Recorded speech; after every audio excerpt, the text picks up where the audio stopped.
కలిగి ఉండడం,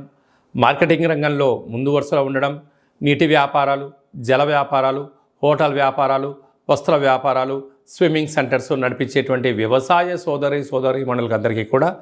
ఒక అద్భుతమైన వరం ఈ మాసం అని చెప్పి గమనించాలి. తృతీయంలో కేతు సంచార స్థితి ఉండడం వలన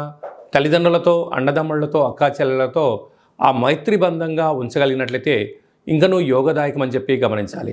అలాగనే అష్టమంలో శని సంచార స్థితి కారణం వలన మీ జన్మ నక్షత్రం రోజున పూర్ణిమ, అమావాస్య తిథుల యందున వీలైనంత వరకు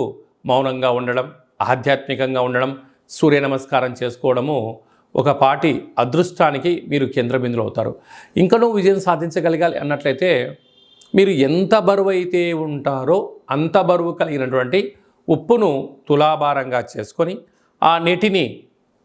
ఈ ఉప్పును నీటితో కలిపి సంపూర్ణంగా కరిగించి